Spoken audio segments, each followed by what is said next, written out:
அறிவின் இருப்பிடம் அறிந்து இன்பமுற அன்பர்களே வாரி, அன்பர்களே வாரி.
தொண்டாசி இன்பம் காண்போ வாழும் நிலை உணர்ந்து தொண்டாசி இன்பம் காண்போ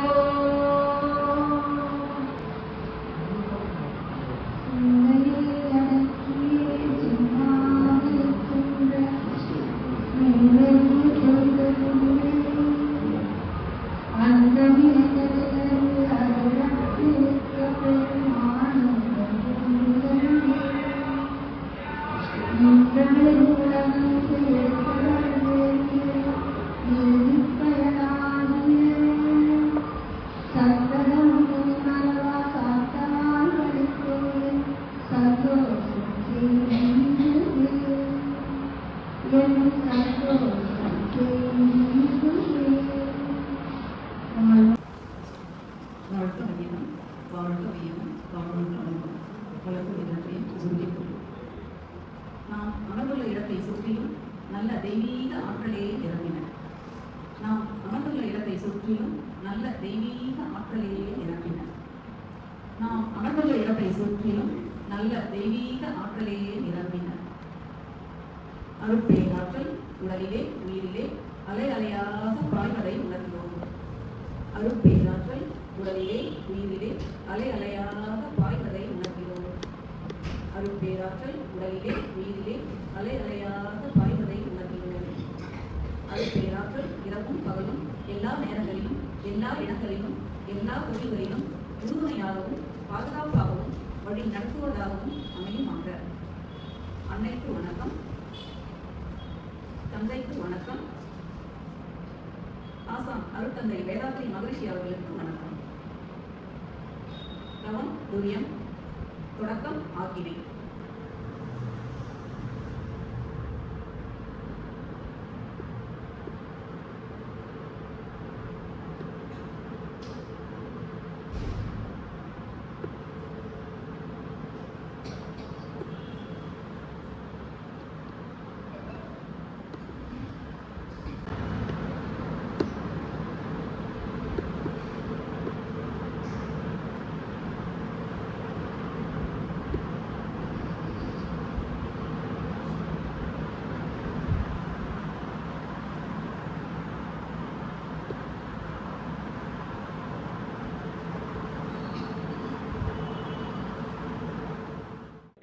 கல்வி என்ற தலைப்பிலே பேராசிரியர் பி. சுந்தரபாண்டியன் அவர்கள் வரையறுப்பார்.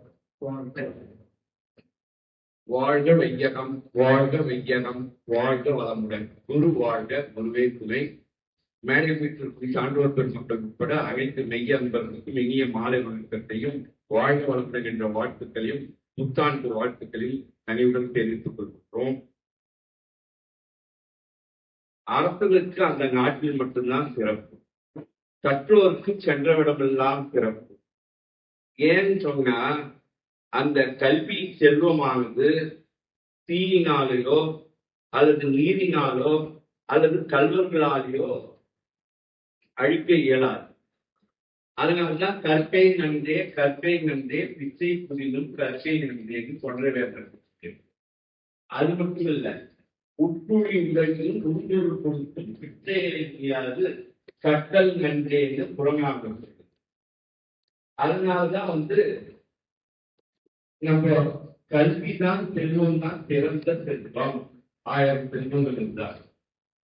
முன்னாள் யூனியனுடைய தலைவர் செயலாளர் முத்தாண்டி அவர்கள் சொல்றாரு, நம் கல்வி ஒரு மனிதனை மருத்துவராகவோ பொறியாளராகவோ அல்லது ஆசிரியராக ஆக்குவதை ஒழிய மனிதனை மனிதனாக ஆக்கவில்லை அப்படின்னு சொல்றார்.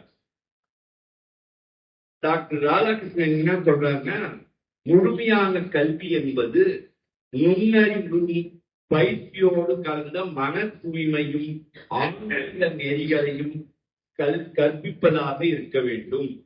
இந்த பாயிண்டையும் பின்னாடி விவேகானந்தர் சொல்ற பாயிண்ட் நம்ம மகிழ்ச்சி கருத்தோட ஒத்து போதாக நம்ம சிந்தித்து பார்க்கணும். விவேகானந்தர் என்ன சொல்றாரு அப்படின்னா, எத்தகைய கல்வி நம் ஒழுக்கத்தை உருவாக்குமோ, மன வலிமையை வளர்க்க செய்யுமோ, விரிவான அறிவை தருமோ, ஒருவனை தன்னுடைய சுய வலிமையை கொண்டு நிற்க செய்யுமோ, அத்தகைய கல்வியே நமக்கு தேவை என்று சொல்றார். ஆனா மனிதனை மெல்ல மெல்ல இரக்கமற்றவனாக ஆக்கி கொண்டிருக்கும் வருவது ஒரு கல்வியா என நெஞ்சி கொதிக்கிறார்.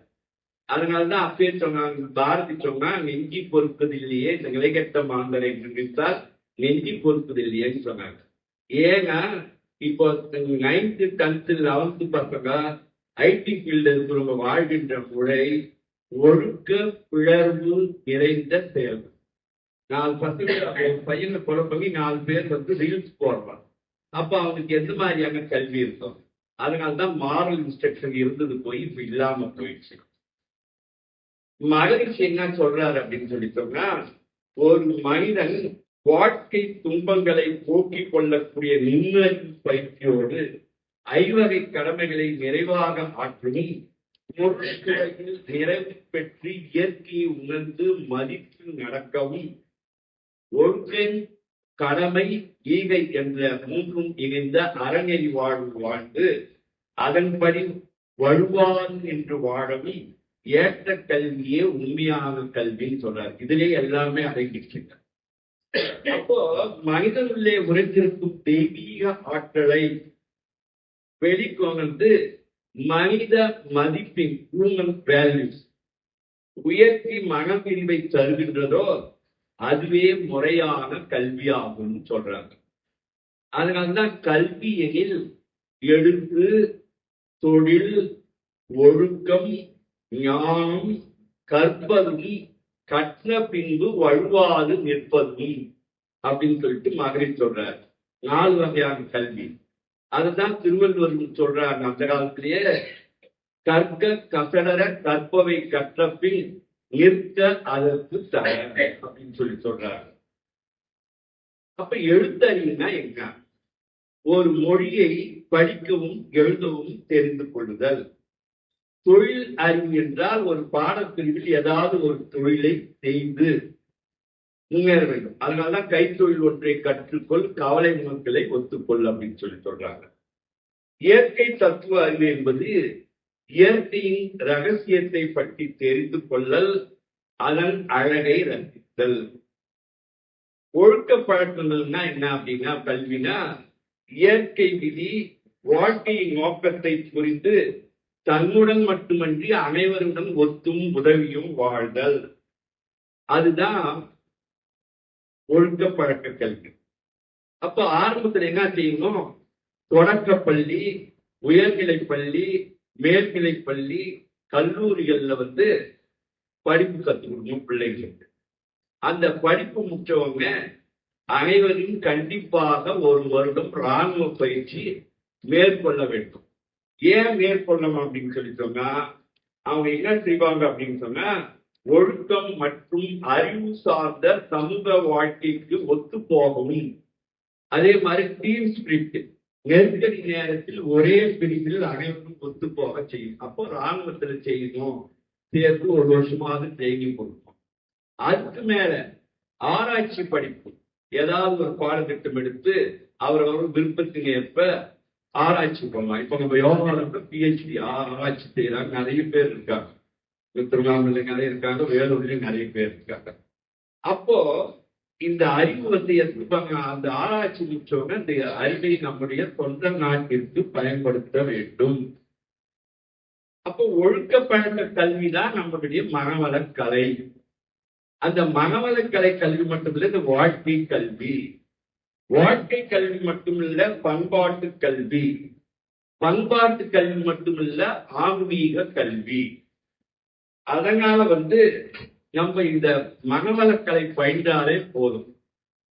உடல் தவம், மனத்தவம், உயிர் தவம், ஆன்ம தவம், இது போன்ற பயிற்சிகளை தவறாது செய்து இறைநிலையை உணர்ந்து அறநெறியோடு வாழ்ந்து செயல் விளைவு தத்துவத்தை அறிந்து விளைவறிந்த விழிப்பு நிலையில் வாழ்வதுதான் நமது ஆன்மீக கல்வியாகிய மகரிஷி வகுத்து கொடுத்த கல்வி.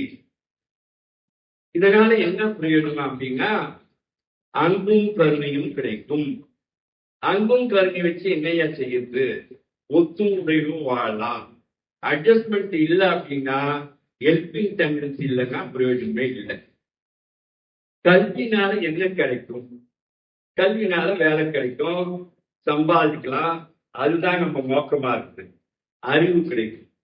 அறிவுனால என்ன பிரயோஜனம்? அறிவு அற்றம் காக்கும் கருவி, நமக்கு துன்பம் வராமல் பாதுகாக்கும். அறிவுடையார் ஆவது அறிவார். என்ன வரும்ன்றது ஃபியூச்சர் பற்றி தெரிஞ்சுப்பாங்க. அறிவில்லாதவங்க அந்த அறிவு அல்லாதவர், அதை பத்தி தெரியாது. சரி, கல்வி இருக்குது, அறிவு இருக்குது, முழுமை அடைவாங்க? அடைய மாட்டான். ஒழுக்கம் இல்லைன்னா பிரயோஜனம் இல்லை. ஒழுக்கம் உயிரினும் ஓம்பப்படும் சொல்லிட்டு திருவள்ளுவர் சொல்லியிருந்தா கூட, நம்ம மகரிஷி தனக்கோ பிறருக்கோ தற்காலத்தில பிற்காலத்துல உடலுக்கோ உணர்ச்சிக்கோ எண்ணம் சொல் செயல் இவற்றால் தீமை செய்யாதிருத்தல், அதான் ஒழுக்கம். சரிங்க, கல்வி இருக்குது, அறிவு இருக்குது, ஒழுக்கம் இருக்குது, அன்பு இல்லைன்னா என்ன பிரயோஜனம்? அன்பு என்பது ஆக்கப்படும் பொருளாகும் மகமதி சுந்தரங்க.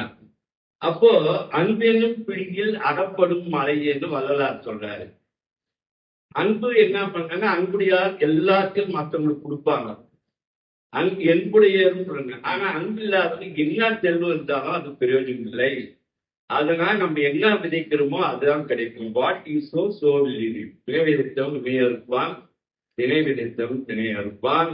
அப்போ அன்பில் சிறந்த தவம் இல்லைன்னு பாரதி சொல்றோம். அன்பே ஒரு தவம் தான். அதனால நம்ம அன்பு செலுத்தினா நமக்கு அன்பு கிடைக்கும். எனவே மகரிஷியின் தன்னை அறிவும் கல்வியை நாம் உணர்ந்து பயிற்சிகளை செய்து வாழ்வாங்கு வாழும்போதுதான் நமக்கு நிலைத்த மகிழ்ச்சி, நீடித்த மகிழ்ச்சி, மகிழ்ச்சியும் கிடைக்கும், மன நிறைவும் கிடைக்கும் என்று கூறி வாய்ப்பளித்த நல்ல உள்ளவர்களுக்கு நன்றி பாராட்டி அமைகின்றேன். நன்றி. அனைவருக்கும் புத்தாண்டு வாழ்த்துக்கள், அட்வான்ஸ் பொங்கல் வாழ்த்துக்கள். நன்றி. வேதாந்த கல்வி முறையினால எவ்வாறு இந்த உலக சமாதானம் வரும் என்பதை பற்றி ஒரு விளக்கத்தை எடுத்த பேராசிரியர் சுந்தரபாண்டியன் அவர்களுக்கு நன்றியை தெரிவித்துக் கொள்கிறோம். அடுத்ததாக நிலவளத்து ஓராட்சி என்ற தலைப்பிலே பேராசிரியர் காஞ்சனா அம்மா அவர்கள் உரை நினைக்கிறார். இன்றைய தலைப்பு பார்த்தீங்கன்னா நில உலகத்தோர் ஆட்சி. அதாவது சாமிஜி 14 கோட்பாடுகள் இந்த உலக சமாதானத்துக்காக கொடுத்திருக்கிறாரு. அதுல எடுத்து பேசணும்னா ஒரு தலைப்பு எடுத்தா ஒரு நாளைக்கு பேசலாம். இப்ப நாங்க 4 பேர் பேசுறத இந்த மாரிகிருஷ்ணன் ஐயா கிட்ட கொடுத்துட்டு இருந்தாரு, அவரே மொத்தம் பேசிட்டு போயிருப்பாரு. அதனால அவருக்கு அந்த டைமே பத்தல. எங்களுக்கெல்லாம் என்னடா பேசுறதுன்னு ஒரு பயம். அப்போ இப்ப நம்ம நில உலகத்தோர் ஆட்சி அப்படின்னு சொல்லும் போது சாமிஜி என்ன சொல்றாருன்னா, அதாவது நம்ம உலக சமாதானம் அப்படின்னு பேசிக்கிட்டு இருக்கிறோம். உலக சமாதானம் எப்படி வரும்? அதாவது காலையில நம்ம தலைவர் அவர்களும் மூத்த பேராசிரியர் அவர்களும் பேசினாங்க பாருங்க. அப்படியெல்லாம் ஒரு அமைப்பும் செயல்பட்டாதான் உலக சமாதானம் என்பது வரும். அதாவது இன்னைக்கு மட்டும் பேசிட்டு போயிருந்தது உலக சமாதானம் கிடையாது. அப்போ நிலப்பரப்பு ஆட்சி எப்படி வரும் அப்படின்ட்டு சாமிஜி என்ன சொல்றாருன்னா, இப்பன்றதுல அப்பவே பாத்தீங்கன்னா சமாஜ் வந்து இந்த எப்ப தெரியுமா எழுதியிருக்கிறாரு, 2001 எழுதியிருக்கிறாரு நம்ம வேதாத்திரியத்தை. இந்த 14 கோட்பாடுகள் அடங்கிய வேதாத்திரம் 2001. இன்னைக்கு பார்த்தோம்னா 25 வருஷம் அவர் எழுதியிருக்கிறது. அப்ப இருந்து இப்ப பார்த்தோம்னா எவ்வளவு வித்தியாசங்கள். அப்பவே அவர் இத்தனை குறைகளை இந்த சமுதாயத்துல சொல்லிதான் எழுதியிருக்கிறாரு. இன்னைக்கு பார்த்தோம்னா அது பன்மடங்கு பெருகி இருக்குது.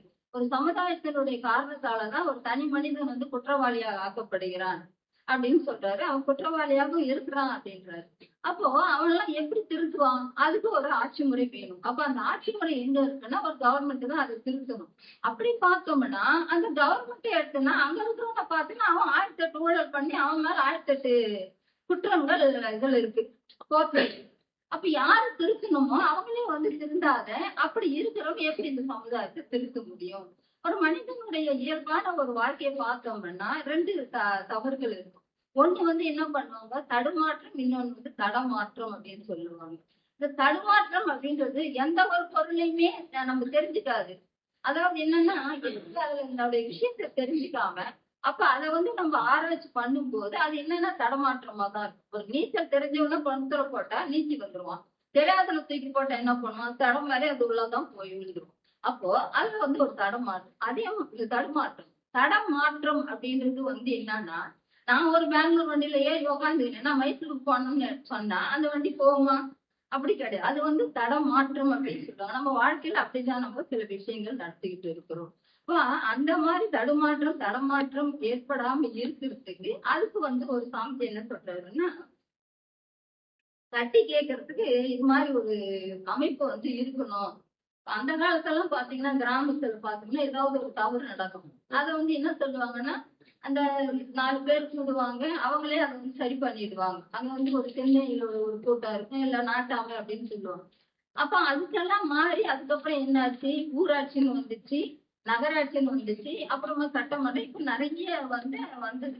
இப்ப அத்தனையும் வந்து இன்னைக்கு வந்து குறைகள் எல்லாம் தீர்ந்துடுச்சா இல்ல குற்றங்கள் செய்யாது இருக்கிறாங்களா அப்படின்னு பார்த்தோம்னா தினம் தினம் இந்த குற்றங்கள் வந்து பெருகி கொண்டேதான் இருக்குது. அப்போ இதை வந்து என்னன்னா ஓரளவு ஆட்சியால வந்துதான் இதை வந்து சரி பண்ண முடியும்.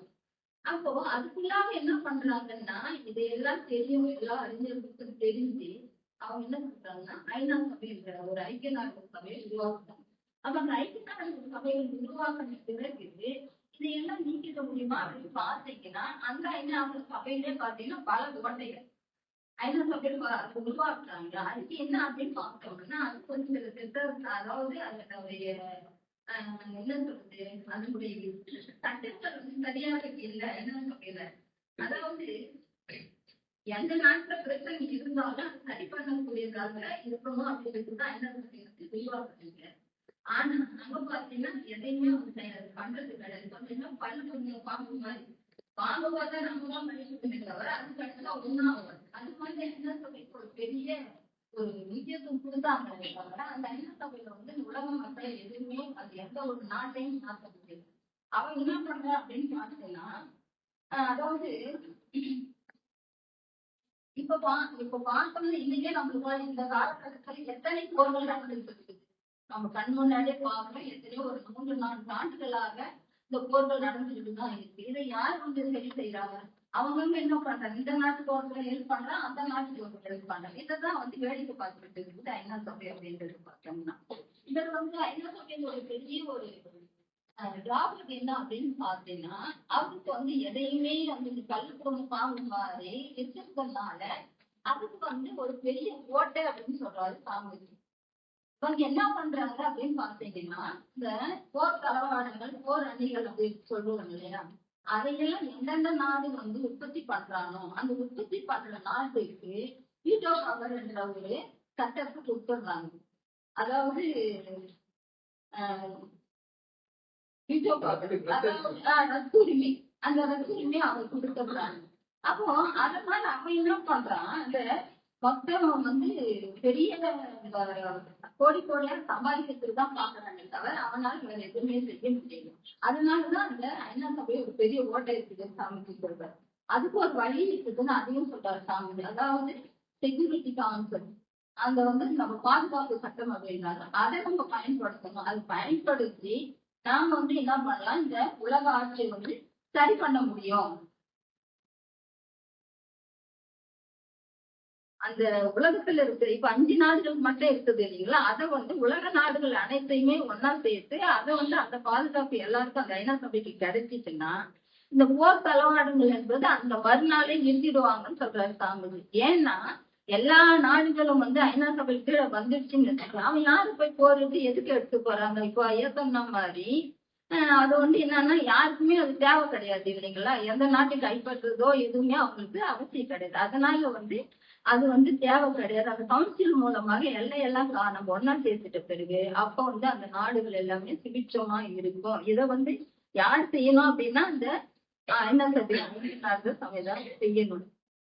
அடுத்தது வந்து என்னன்னா சாமிஜி என்ன பண்ணுவாருன்னா உங்களுக்கு தெரியும், நிறைய வாட்டி அவர் அமெரிக்காவுக்கு போவாரு. அப்ப அந்த அமெரிக்காவுக்கு போகும்போது அவர் என்ன பண்றாரு அப்படின்னா அந்த ஐநா சபையில் உள்ள நண்பர்கள் கூட அவருக்கு பேசுறதுக்கு வாய்ப்பு கிடைக்குது சாமிஜிக்கு வந்து. அதனால அவர் என்ன பண்றாரு, அவங்க கிட்ட சொல்றாரு, அவங்க சொல்றாங்க உலக அமைதியை பத்தி நீங்க பேசுங்க சாமிஜி அப்படின்னு சொல்றாங்க. அதுக்கு சாமிஜி வந்து சரி ஓகேன்னு ஒத்துக்கிட்டு அவர் என்ன பண்றாரு, அமர்ஷீல்ட் என்ற அரங்கத்துல உலக சமாதானத்தை பத்தி பேசுறாரு. அதை பேசி பிறகு மறுபடியும் இன்னொரு இடத்துல போய் அதே பேசுறாரு. அதாவது கலிபோர்னியா மாநகரத்துல எக்காவேலி என்ற இடத்துல வந்து அவரு இந்த உலக சமாதானத்தை பத்தி எடுத்து கூறுறாரு. ஏன்னா சாமிஜியோட சட்டத்தை வந்து இந்த உலகத்துல எங்க போனாலும் ஏற்றுக்கொள்ளக்கூடிய பக்குவம் இருக்கு. ஏன்னா அவர் அந்த அளவுக்கு வந்து தெளிவா இருக்கும் அந்த சட்ட திட்டங்கள் எல்லாமே, யாருமே குறை கூடுற மாதிரி இருக்கிறாரு. அப்ப அவங்க எல்லாருமே அது வந்து ஏற்றுக்கொள்கிறார்கள். அப்ப அங்க என்ன பண்றாரு அப்படின்னு பாத்தீங்கன்னா ஒரு 10 தீர்மானங்களை சாமிஜி கொண்டு வர்றாரு. அது 10 தீர்மானங்கள் அப்படின்னு நம்ம பார்த்தோம்னா உலகத்துல வாழற மக்கள் எல்லாருக்கும் சம உரிமை வேணும், அவங்க எல்லாருமே சம பிரதிநிதிகளாக வாழ வேண்டும். நான் அப்படியே ஒரு மட்டும் சொல்லிட்டு முடிச்சிருக்கேன். அதுக்கப்புறமா பாத்தீங்கன்னா 1 கோடி மக்களுக்கு ஒரு பிரதிநிதி வீதம் நம்ம தேர்ந்தெடுக்கணும். அந்த பிரதிநிதிகள் என்ன பண்றாங்க அப்படின்னா அந்த 1 கோடி சேர்ந்தவங்க எல்லாம் சேர்ந்து அவங்களுக்கு ஒரு மேல ஒரு சபையை அமைக்கணும். அந்த சபைகள் வந்து அவங்க என்ன சொல்றாங்களோ அதன்படி இந்த அமைப்புகள் எல்லாம் நடக்கணும். அந்த அமைப்பு தான் வந்து என்ன ஆகும்னா அவங்க வந்து இதை பிரிக்கலாம், கூட்டலாம், இல்ல வேணாம்னு கலைச்சிடலாம். அந்த மாதிரி சட்டம் எல்லாம் என்னன்னா அந்த அந்த அமைப்புக்கு இருக்குது அப்படின்னு சொல்ல வராங்க. அப்புறமா பாத்தீங்கன்னா எல்லாருக்குமே பிறப்புரிமை இருக்கிறது. அதாவது அவங்களுடைய சுதந்திரத்தை நம்ம காக்கணும். இது வந்து ஒருத்தரும் பிரிக்கிறாங்க இல்லைங்களா, ஒரு கோடி மக்கள் பிரிச்ச பிறகு அதுக்கு ஒரு பிரதிநிதி அங்க ஆட்சி செய்யறாங்க. அவங்களுக்கு வந்து என்ன சொல்றாங்கன்னா எல்லாருக்குமே வந்து பிறப்புரிமை இருக்குது, சுதந்திரமும் இருக்கு, அதை வந்து அந்த நாட்டுல இருக்கிறவங்க காக்கணும் அப்படின்ற. அடுத்து வந்து மற்றவர்களுக்கு எல்லாருக்கும் உணவு, உடை, வீடு, கல்வி, சுகாதாரம், இந்த மாதிரி அந்த ஆராய்ச்சி இது எல்லாமே எல்லாருக்கும் கிடைக்கிறதுக்கு அந்த நாடுகள் வந்து அதுக்கெல்லாம் வந்து உரிமை கொடுக்கணும், அது செய்யறதுக்கு தூண்டு வைக்கணும் அப்படின்றாங்க. இப்ப ஆண்களை போலவே அடுத்து சொல்றேன். இது எல்லாமே வந்து அவருடைய தீர்மானம் 1, 2, 3 அப்படியே பார்த்து தீர்மானம் கொடுத்திருக்காரு. அடுத்து ஆண்களுக்கு பெண்களுக்கு சமம் அப்படின்னு சொல்றாரு. ஏன்னா பெண்கள்னாவே சாமிஜி கொஞ்சம் நிறைய தான் சொல்லுவாங்க. அப்போ ஆண்களுக்கு பெண்கள் சமம். அந்த ஆண்கள் பெண்கள்னா பெண்களுக்கு வந்து ஒரு சில என்ன சொல்றது உரிமைகள் வந்து அதிகமா கொடுக்கணும் அப்படின்னு சொல்றாரு. ஏன்னா பெண்களுக்கு வந்து அந்த குழந்தைகள் பிறக்கும் போது அவர்களுக்கு அந்த வெடிப்பு கொடுக்கறது, அவங்களுக்கு பாதுகாப்பு கொடுக்கறது, அவங்களுக்கு வந்து ஒரு எதனா வேலை செய்யும் போது அவங்களுக்கு வந்து ஒரு உதவி செய்து பாதுகாப்பு அளிப்பது, இதை எல்லாமே வந்து இந்த பெண்களுக்கு கொடுக்கணும் அப்படின்னு சொல்றாங்க. அதாவது மக்கள் சமுதாயத்துல 1 கோடி மக்கள் இருக்கிறாங்கன்னு வச்சுக்கோங்களேன். அவங்க என்ன பண்ணணும்னா அந்நாட்டு சமஷ்டி ஆட்சிக்கு உட்பட்டு அதை மதித்து வாழறதுக்கு அவங்க உரிமை இருக்குது. அதாவது என்னன்னா 1 கோடி மக்கள் இருக்கிறாங்க, இருந்தா அவங்களை என்ன பண்ணலாம்னா அவங்களே வந்து அது ஒரு ஆட்சி முறையை அமைச்சு அந்த அதிகாரத்தோட சேர்த்து இந்த இவங்களுடைய நாட்டினுடைய சமஷ்டியை இணைச்சு அந்த அந்த நாட்டை வந்து ஆளக்கூடிய ஒரு உரிமை இருக்குது. அதுக்கு வந்து அவங்க அந்த சட்டத்துல கொடுக்குறாங்க. அடுத்து வந்து உலக மக்கள் அனைவருக்கும் உலக அனைத்தும் சொந்தம்.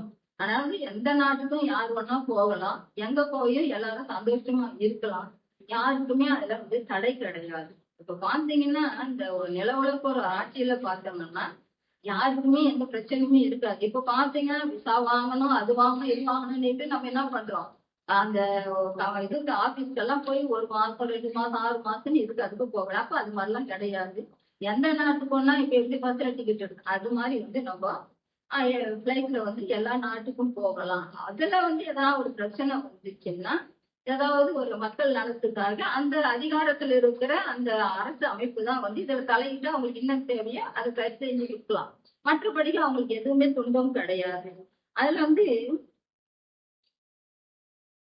இப்ப அந்த 1 கோடி மக்களுக்கு ஒரு பிரதிநிதித்துவமா அமைச்சிருந்தாங்க இல்லைங்களா? அதுல வந்து என்ன சொல்றாங்கன்னா, எந்த அரசாங்கமும் தனது கடமைகளை செய்யல, அந்த மக்கள் அங்க வந்து துன்பப்படுறாங்க. அதை என்ன பண்ணலாம், இவங்க அதை கலைச்சிட்டு அந்த மக்களுக்கு வந்து நல்ல அறிவுரைகள் சொல்லி அந்த மக்கள் வந்து முன்னேறுவதற்காக, அந்த நாடு முன்னேறுவதற்காக அதையெல்லாம் சரி செஞ்சுட்டு இவங்க எடுத்துக்கிறது இல்லை. மீண்டும் என்ன பண்ணலாம், அங்கேயே ஒப்படைச்சிடணும். அந்த இடத்திலே அவர்கள்கிட்டயே அவர்களை சரி செய்துட்டு அதை ஒப்படைக்கக்கூடிய ஒரு உரிமை இந்த ஐக்கிய நாடு சபைகள் இருக்குது அப்படின்னு சொல்றாங்க. அடுத்தது வந்து போர் வந்து சட்ட விரோதமாக்கப்படும் அப்படின்னு சொல்றாரு சாமி. அதாவது இந்த உலகத்துல எங்க வந்து போர் கருவிகளை உற்பத்தி செய்யறாங்களோ அதையும், எங்கெங்கெல்லாம் வந்து இந்த விஞ்ஞானம் தொழிற்சாலை கூடங்கள் இது எல்லாமே அந்த உலகத்துல இருக்கிற எல்லா அந்த தொழிற்சாலைகள் போர் தளவாடங்கள் இருக்கு, அந்த தொழிற்சாலை எல்லாமே இந்த ஆட்சியின் கீழே வந்துடும். அப்ப அது எல்லாமே என்ன ஆகுது, உடனே நிறுத்தப்படும். அது எல்லாத்தையுமே எடுத்து மற்ற தாழ்த்தப்பட்ட அந்த மக்கள் வளர்ச்சி இல்லாத அந்த நாடு வந்து வளர்ச்சி இல்லாத நாட்டுக்கு அதை வந்து எடுத்து அதை பயன்படுத்தணும். அங்க செய்யற வந்து போர் வீரர்களை எல்லாமே என்ன பண்ணணும்னா அந்த நாடுகளுக்கு அனுப்பி அதனுடைய வளர்ச்சிக்கு இவர்களை வந்து பயன்படுத்தி கொள்ளலாம். அதாவது என்னன்னா, சாமிஜி வந்து தேவையில்லாத ஒரு திட்டத்துக்கு மக்களோ பொருளோ செலவு பண்றதை விட மக்கள் வந்து நல்லா வாழக்கூடிய ஒரு இதை வந்து, அதாவது ஒரு வழிமுறையை நம்ம சாமிஜி வந்து இந்த நில உலக ஆட்சியில வந்து சொல்லி இருக்கிறார். அடுத்தது கடைசியா என்ன சொல்றாரு சாமிஜி வந்து, 10வதாக உலக சமாதானம்ன்ற அந்த ஆட்சியின் கீழே வந்து தொண்டு நிறுவனங்கள் உற்பத்தி ஆகணும் நிறைய. இப்ப எப்படி நம்மளுக்கு வந்து உலக சமுதாய சேவா சங்கம், வேர்ல்டு கம்யூனிட்டி சர்வீஸ் சென்டர் இருக்குதோ, இப்ப அங்க என்ன பண்றாங்கன்னா எப்படியாப்பட்ட மக்களுக்கும் அவர்கள் வாழ்க்கைக்கு அவர்களுக்கு அன்றாட சேவைக்கு உடலுக்கு உயிருக்கு அறிவுக்கு மனசுக்கு அப்படின்னு பாத்தீங்கன்னா அரசு இல்லாத ஒரு செயல்கள் நம்ம செஞ்சா போதும். யாருக்கிட்டையும் வந்து நம்ம எதிர்பார்த்தே தேவை கிடையாது. இன்னைக்கு வந்து இங்க வர்றவங்க எல்லாருமே பாத்தீங்கன்னா சாமிஜி கொடுத்திருக்கிற ஒரு உடற்பயிற்சி காயகல்பம் இதனாலதான் நம்ம எல்லாருமே இன்னைக்கு சிறப்பா உட்கார்ந்து இங்க இருக்கிறோமே தவிர, இப்ப வீட்டுல வச்சுக்கிற சொத்துனாலேயோ நம்ம உறவுகளாலேயோ இல்ல எனக்கு கணவனோ உள்ள குழந்தைகளோ எல்லாம் ஒண்ணும் கிடையாது. எல்லாம் வந்து விட்டுட்டு அவங்க வேலையை பார்க்க போறாங்க. இன்னைக்கு உலக சமுதாய சேவா சங்கத்தினுடைய ஒரு அமைப்புல தான் இன்னைக்கு பெண்கள் வந்து 100%, அதாவது அவங்க நல்ல சிறப்பா இருக்கிறாங்க வாழ்றாங்க அப்படின்றதுக்கு ஒரு காரணம் என்ன அப்படின்னு பாத்தீங்கன்னா இந்த சாமிஜி தான். அதாவது என்னன்னா, இந்த உலகத்தை இன்னைக்கு வாழ்த்துட்டு விட்டது இல்லைங்க.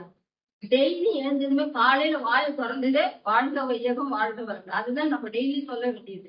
இன்னைக்கு மொத்த பேர் சேர்ந்த ஒரு கூட்டு அவங்கவுங்க தனியா இடத்துல அவங்கவுங்க பண்ணும்போது எல்லாமே அந்த வான்காந்தத்துல போய் அது வந்து அதாவது என்னது அந்த வான்காந்தத்துல பரவி எல்லாருமே அந்த நிலைக்கு உருவாகும். ஏன்னா இன்னைக்கு ஐயா நான் காலையில சொன்ன மாதிரி டைம் வச்சா 1 கோடி மக்களுக்கு தான் இன்னைக்கு வரைக்கும் நம்ம வந்து இந்த வேர்ல்ட் கம்யூனிட்டி சர்வீஸ் சென்டருடைய ஒரு வழிமுறைகள் சென்றடைஞ்சிருக்குதுன்றாங்க. இப்ப எத்தனையோ கோடி மக்களுக்கு எப்ப போறது? அதனாலதான் காலையில அவர் ஐயா சொன்னது மாதிரி எல்லாத்தையுமே நம்ம வந்து ஓரளவுக்கு முடிஞ்ச அளவுக்கு, அதாவது பிறவியில் கிட்டுமோ எப்பிறவியில் கிட்டுமோ அப்படின்னு சொல்றாங்களே, கிட்டாது. அது மாதிரி நம்மளால முடிஞ்சதை மற்றவர்களுக்கு செய்து கொண்டாசி மகிழ்வோம் என்று கூறி இந்த 10 அம்சங்களை வந்து கடைபிடித்தா அந்த ஐக்கிய நாடுகள் சபையில உலக அமைதியாக இருக்கும். அதற்கு நம்மாலும் முடிந்த உதவிகளை செய்வோம் என்று கூறி இந்த சிறப்பு செய்து கொள்கிறேன். எனக்கு வாய்ப்பளித்த சக்கரன் பாலன் மனோலக்கலை மன்ற அறக்கட்டளைக்கு நன்றி, வாழ்த்துக்கள். வாழ்க்கை வளங்கள்.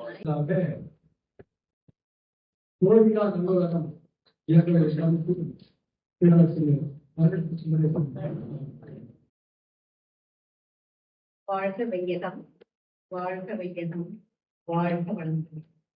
வாழ்க மேன்மை. சிந்தனையின் உடல்நலத்தை சீரமைத்து சீர்மிக்க குருதியை வாழ்க. பெருமதிப்புக்குரிய பேராசிரியர் பெருமக்களுக்கும் விழாவில் சிறப்பிக்கும் ஆசிரியர் சான்றோர்களுக்கும் உரிய மாலை வணக்கமும் வாழ்க்கும். தோன்றி புகழோடு தோன்றுக அத்திலார் தோன்றலிருந்து தோன்றாமல் வையத்துள் வாழ்வாங்கு வாழ்பவர் வாங்குமையும் தெய்வத்திற்கு வைக்கப்படும். இந்த வள்ளுவனாரின் திருக்குறளுக்கு ஏற்ப நம்முடைய அருள் தந்தையின் பொற்பாதங்களை வணங்கி நம்முடைய கருத்துக்களை வைக்கின்றோம். போரில்லா நல்குலகம். போரில்லா நல்குலகம் இருந்தா நமக்கு ரொம்ப நல்லா இருக்கும். முதல்ல வந்து நாம போர் எப்படி தோன்றியது, போருக்கு மூல காரணம் என்னன்றத கொஞ்சம் பார்க்கணும். முதல்ல நமக்கு தெரியும் ஆதி மனிதன் வந்து எப்படி இருந்தான்னு சொல்லிட்டு. ஆதி மனிதன் வந்து பாடுகளிலும் புகைகளிலும் துக்க உடை இருப்பிடமின்றி அவர்கள் காட்டு விலங்குகளை போலதான் அவர்களும் வாழ்ந்தார்கள். அப்படி அவர்கள் வாழ்ந்து கொண்டிருக்கிறதுதான் ஒரு விதை கீழே வந்து அவர்கள் சாப்பிட்ட விதை போடுகிறார்கள். அந்த விதை வந்து முளைக்கிறது. முதல்ல வந்து விதை முளைத்தது பாருங்க, அதுதான் முதல் விஞ்ஞானம், அறிவியல் தோன்றியது. அப்புறம் அவன் என்ன பண்ணான், அந்த விதை வந்து தானே போட்டான். போட்ட பிறகு அது அந்த விதை வந்து முளைக்குன்னு பார்த்தான். ஆனா அது வந்து முளைக்கல. ஏன்னா அது வந்து தண்ணீர் ஊற்றல. அது அந்த தண்ணீர் ஊற்ற அறிவு அவங்க அப்ப இல்லை. அப்புறம் மழை பெய்தது, மீண்டும் வந்து அந்த விதை வந்து முளைத்தது. அப்புறம் அந்த விதை முளைக்கும் போதுதான் நாம வந்து விதை போட்டு அதை வந்து முளைக்க செய்து தானியங்களை வந்து பயிர் வைக்கலாம் அப்படின்ற முறையை வந்து அவன் தெரிந்து கொண்டான். அவ்வாறு அந்த தானியங்களை பயிர் வைத்து அவ்வாறு அதையெல்லாம் அவன் சேகரிக்கும் போது அதுல வந்து என்ன பண்றாங்கன்னா, சில பேர் வந்து அந்த முறையை கற்றுக்கொண்டு அவனும் வந்து அந்த பயிர் வைக்கிறாங்க. சில பேர் வந்து தெரியாதவர்கள் சோம்பேறிகள் எல்லாம் இருப்பாங்க இல்லைங்களா, அவங்க என்ன பண்றாங்கன்னா பிறர் அவர்களுடைய வந்து அவர்கள் எடுக்கிறார்கள். அவர்களை அந்த தானியங்களை அந்த பொருட்களை அவர்கள் வந்து எடுக்கும் போது அந்த பொருட்களுக்கு பாதுகாப்பாக ஒருவர் தேவை. நம்ம ஆள் வச்சா அது அது வந்து எங்கும் போகாது என்று நினைத்து என்ன பண்றாங்க, அதுக்கு ஒருத்தர் வைக்கிறாங்க. அவங்க வந்து நல்ல முரடன் போல நல்லா பலசாலியாக இருக்க முடியும் இல்லையா, அப்படி அவனுக்கு வந்து ஒரு தடி கொடுக்குறாங்க. ஏன்னா அது ஒரு தடி வச்சிருந்தா கொஞ்சம் எல்லாரும் பயப்படுவாங்க பாருங்க. அப்படி தோன்றியதுதான் முதல்ல வந்து தடியாச்சு. அதுக்கப்புறம் வந்து கொஞ்சம் அதெல்லாம் வச்சுட்ட பிறகு என்ன பண்றாங்கன்னா, இன்னும் கொஞ்சம் நிறைய பேர் சேமிச்சு வைக்கும் போது அதுக்கு நிறைய ஆட்கள் வந்து தேவைப்பட்டார்கள். அப்புறம் அந்த நிறைய ஆட்கள் வந்து தேவைப்படும் போது அப்ப அவங்களுக்கு வந்து இன்னொரு தடியில வந்து சிகப்பு வண்ணம் பூசி கொடுக்கப்பட்டது. அதுதான் செங்கோல் ஆட்சி.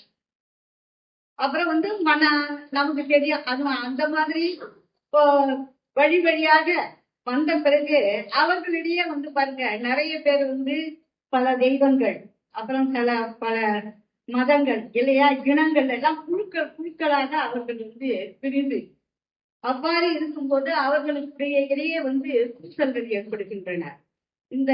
அந்த காலத்துல இந்த மாதிரி பூசல்கள், அந்த குடும்ப சண்டைகள்லாம் பாத்தீங்களா, நீங்க கங்கை முதல் ஊக்கம் வரை அந்த நூலை படிச்சோமா, அந்த காலத்துல எப்படி அந்த போர்கள் எல்லாம் எப்படி இருந்ததுன்னா, அதுல வந்து பாத்தீங்கன்னா பெண்களே தலைவர்களாக இருக்கிறாங்க. அதுல படிக்கும் போது அவ்வளவு அந்த கங்கை அந்த தமிழ் அந்த பக்கத்தெல்லாம் பாத்தீங்கன்னா அந்த நூல்ல பார்த்தா பெண்கள் தலைவர்களாக இருக்கிறாங்க அந்த குழுக்களுக்கெல்லாம். இவ்வாறு அவர்கள் வந்து, அதாவது நான் இதுல வந்து அறிவியல் எப்படி தோன்றியது, அதாவது முதல் வந்து தடியாட்சி, அப்புறம் முடியாட்சி, இப்படி வருகின்றது. இந்த போர் முறையில கூடன்னா நான் வந்து கொஞ்சம் பழைய கால அந்த போர் முறையை பற்றி சொல்லிட்டு அப்புறம் பிறகு சொல்றேன். இந்த பண்டைய காலத்துல நம்ம சங்க காலம் எடுத்துக்கலாம், பண்டைய காலம் எடுத்துக்கலாம். போர் முறையில வந்து ஒரு தர்மம், ஒரு அறநெறி இருந்தது. ஒரு போர் வந்து இப்ப சங்க காலத்துல போருக்கு ஒரு நாம படிக்கிறேன் இல்லையா, சேர சோழனுடைய எத்தனை முடியாட்சி மன்னர்கள் இருந்தாலும் போருக்கு அவர்கள் போவதற்கு முன்னாடி என்ன பண்றாங்கன்னா, அதாவது முதியோர்கள், குழந்தைகள், பிணியுடையோர்கள், பெண்கள், இவங்கெல்லாம் வந்து ஒரு பத்திரமான இடத்துல அவர்கள் எல்லாம் வச்சுட்டு தான் அவங்க போர் செய்யறாங்க. போர் செய்யறதுக்கு முன்னாடி என்ன பண்றாங்கன்னா, அவங்க வந்து இந்த அவர்களுக்கு இன்னொரு முறையும் செய்யறாங்க. அது வந்து புறத்தினைன்னு வருவதில்லை. அதாவது அவங்க பசுக்குட்டைகளை கவர்ந்து விடுதல், பிறகு அவர்கள் வீழ்த்தெடுதல், இப்படிதான் கொஞ்சம் கொஞ்சம் அளவுல தான் வந்து அவர்கள் போர் முறையில ஒரு அறநெறியை கடைபிடித்து அவர்கள் போர் செய்தார்கள். இந்த போர்ல வந்து என்னன்னா, காலையில சூரியன் எழும்போது போர் தொடங்கணும். சூரியன் வந்து அமரன் போக முடியும் போது வந்து போரை வந்து விட்டுடணும். எந்த நேரத்திலையும் வந்து போர் செய்யக்கூடாது. இது ஒரு அறநெறி இந்த போர்க்காலத்துல. ஆயுதம் இல்லாட்டினா வந்து போர் செய்யற இல்லாதவனை வந்து தாக்கவே கூடாது. நமக்கு தெரியும், நமக்கு ராமாயணத்துல மகாபாரதத்துல அந்த மாதிரி இருந்தாங்க. ராமாயணத்துல வந்து ராவணன் போருக்கு போறான் இல்லைங்களா, அவங்ககிட்ட வந்து போர் இல்லை. அதுக்கு என்ன நிராயுத பாணியா இருக்கிறதுனால ராமன் சொல்றாரு வந்து இன்று போய் நாளை வா அப்படின்றாரு. அப்ப நம்ம எது சொல்றோம்னா இதெல்லாம் வந்து ஒரு போர் முறையில ஒரு தர்மத்தை வந்து கடைபிடிச்சிட்டாங்க. இன்னொன்னு பார்த்தோமா, நாம இப்ப வந்து போர் நடக்குது. போர் நடக்கும் போது என்ன பண்ணலாம், அந்த ஆட்சியாளர் மட்டும் பாதுகாப்பான இடத்துல நல்லா இருக்கிறாங்க. அந்த போர்ல எல்லாம் அடிபட்டு இறக்கிறவங்க எல்லாம் அப்பாவினுடைய மக்கள் தான், இளைஞர்கள் தான். இன்னைக்கு இதுல இளைஞர்கள்னு சொல்லும் போது சொல்றாங்க இந்த, அதாவது நம்ம அருத்தத்தை சொல்றாரு, இந்த இளைஞர்கள் இந்த போரில் இருக்கின்ற அத்தனை இளைஞர்களையும் நம்முடைய நாட்டினுடைய அந்த வேலை வாய்ப்பு தொழிற்சாலை இதற்கெல்லாம் பயன்படுத்தினால் நாடினுடைய பொருளாதாரம் வந்து ஓங்கி இருக்கு. ஆக இது ஒரு இதுவா வச்சுக்கலாம் நம்ம. அப்ப அந்த சமயத்துல இவங்க பாதுகாப்பா அங்க இருக்கிறாங்க, மற்றவர்களுக்கு போர்ல அடிபட்டு இறக்கிறார்கள். ஆனா சங்க காலத்துல பண்டை காலத்துல நம்ம பார்த்தோம்னா அந்த போருக்கு முதல்ல செல்றவங்க யாருன்னா அரசர்கள் தான், முடிகிற வேந்தர்கள் தான். முதல்ல அரசர் போறான், அப்புறம் சேனாதிபதி, தளபதி, அவங்களுடைய பரிவாரங்கள் இருக்குங்களா, அவங்க எல்லாம் போவாங்க. முதல்ல அவங்க தான் போவாங்க, பின்னாடிதான். அப்போ இந்த மாதிரி வந்து குண்டு எதுவுமே கிடையாது இல்லைங்களா, ஈட்டி அந்த கேடயம் அப்படி வச்சிருப்பாங்க. அப்புறம் தேர்ப்படை, காலாட்படை, யானைப்படை, குதிரைப்படை, அந்த 4 வகை படைகள் வந்து பின்னாடி வரும். அப்படிதான் அந்த காலத்தினுடைய ஒரு முறையே இருந்தது. அப்புறம் நாட்கள் செல்ல இந்த அறிவியல் விஞ்ஞானம் வளர எல்லாத்தையும் வந்து எல்லாரும் கண்டுபிடிச்சிட்டு இந்த போரை வந்து எந்த அளவுல, அதான் இப்ப இருக்கிற போர் முறை பாருங்க. ஒரு தடவை அந்த அணுகுண்டுங்களை நம்ம பட்டு இப்ப இருக்கிற அளவு வந்து 400 உலகங்களை அழிக்கக்கூடிய அளவுக்கு இருக்கலாம். கண்டம் விட்டு கண்டம் பாயும், அவன் வந்து எங்கேயும் போகவே வேண்டாம். அந்த அளவுக்கு அணு ஆயுதங்கள் வந்து வளர்ந்திருக்கின்றன. இந்த போர் முறையில இன்னும் ஒன்று சொல்லலாம். அதாவது இப்ப நம்ம பார்த்துக்கிட்டே இருக்கோம், ரஷ்யாவுக்கும் இன்னும் வந்து போர் நடந்துகிட்டே இருக்குது. ஆனா என்ன சொல்றாங்க, போர்ல வந்து சமாதானம் பேசிட்டாங்க, இப்படி பேசுனாங்க, அப்படி பேசினாங்க ஒவ்வொரு தடவையும். ஆனா சொல்றாங்க, சொல்லிட்டு கூட என்ன ஒரு 4 நாளைக்கு 5 நாளைக்கு போர்ல திரும்ப வந்து போர் தொடங்கி. அதாவது அந்த காலத்துல எப்படின்னா போர் முறையை வந்து அந்த கால புலவர்கள் வந்து என்ன பண்ணாங்கன்னா, 2 அரசர்களுக்கு சண்டை நடந்தா அவர்களே தூதுவர்களாக, நமக்கு தெரியும் அதியமான் ஔவையார் தொண்டைமானிடம் வந்து தூது சென்றாங்க, போர் வந்து நிறுந்தது. அந்த மாதிரி நிறைய புலவர்கள் வந்து அந்த போருக்கு வந்து சமாதானம் பேசியிருக்கிறாங்க. அந்த போர்கள் வந்து தடுக்கப்பட்டிருக்கின்றன. இன்னொன்னு சொன்னீங்களா, நமக்கு தெரியும், த கிரேட் அசோகர், சாம்ராட் அசோகர் இருக்கிறார் பாருங்க, அவர் செய்த கலிங்க போர் கடைசி போர். இப்ப இந்த கலிங்கம் வந்து இப்ப வந்து ஒடிசா மாநிலமும் கொஞ்சம் ஆந்திராவுடைய சில பகுதி தான் அப்ப கலிங்கமா இருந்துச்சு. அந்த கலிங்க நாட்டின் மீது அசோகர் வந்து படையெடுத்து சென்றாரு. போர் பயங்கரமா நடந்துகிட்டே இருக்குது. அப்புறம் அவர் போர்க்களத்துக்கு போறாரு. போர்க்களத்துக்கு போனா ரத்த வெள்ளம் அப்படியே போய்கிட்டு இருக்குது. கை ஒட்டி கால் ஒட்டி இல்லாத மக்கள் அப்படியே மாண்டு கிடக்கிறாங்க. அதை பார்த்த உள்ள ஒரு மனசு ரொம்ப ரொம்ப அப்படியே வேதனை அடைஞ்சது. அந்த நேரத்துல இருந்து உபகுப்தர்னு ஒருத்தர் வராரு. அவர் புத்தகவெளி வந்து இவருக்கு வந்து அந்த போரை பற்றிய அந்த அழிவுகள் அறநெறி எல்லாம் வந்து இவருக்கு அசோகருக்கு சொல்றாரு. அகிம்சை, தர்மம், அன்பு, இரக்கம், கருணை, இதை பற்றி எல்லாத்தையும் சொன்ன ஒன்றா அசோகனுடைய மனம் மாறிவிடுகிறது. மனம் மாறிய பிறகு நம்ம, அதாவது கொஞ்சம் வயசானவங்களுக்கு எல்லாமே தெரிஞ்சுப்போம், இந்த மாதிரி ஒரு கேள்வி எப்பொழுதுமே வரும். அசோகர் செய்த நன்மைகள் யாவைன்னு ஒருபோது சொல்லுவாங்க. சாலை இருவருங்கிலும் மரங்கள் நட்டார், மனிதர்களுக்கும் விலங்குகளுக்கும் தனித்தனி மருத்துவமனை, அப்புறமா குளங்களை வெட்டினார். இந்த கேள்வி எப்பொழுதுமே சரித்திரம் வரலாறு தான் வந்துகிட்டே இருக்கோம். இப்ப நம்ம பிள்ளைங்களுக்கு சரித்திரமும் தெரியல, வரலாறும் தெரியல. அந்த அளவுக்கு நம்ம பாடத்திட்டம் இருக்குது. ஆகவே அப்புறம் நிறைய புத்த மத கொள்கைகளை அசோகர் பரப்பினார். அவருடைய மகனையும் மகளையும் இலங்கைக்கு அனுப்பி புத்த மதத்தை பரப்ப சொன்னார். இன்னைக்கு எதுக்கு சொல்றேன்னா, அந்த காலத்துல குறை சொன்னா கூட கேட்டுக்கிற அளவுக்கு அரசன் இருந்தான். இன்னும் ஒண்ணுதான் சொல்றோம். நாங்க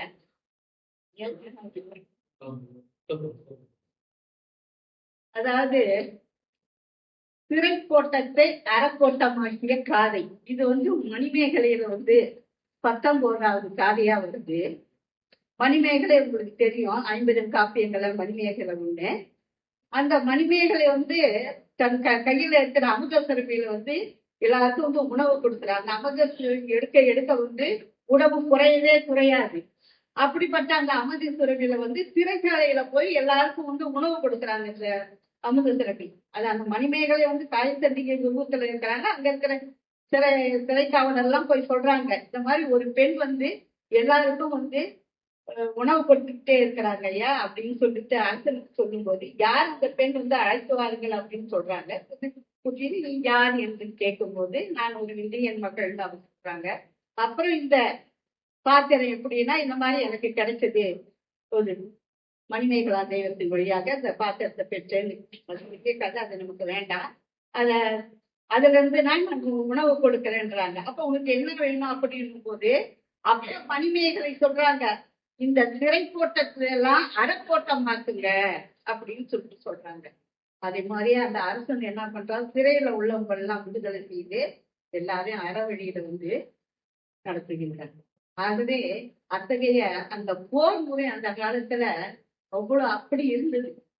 அந்த போர் முறைக்கும் இப்ப இருக்கிற போர் முறைக்கும் நமக்கு கொஞ்சம் தெரியணுன்றதுக்காக தான் இதை பத்தி நான் சொல்லிட்டு இருக்கேன். நீங்க வரலாறு பேசுறாங்கன்னு நினைச்சுக்காதீங்க.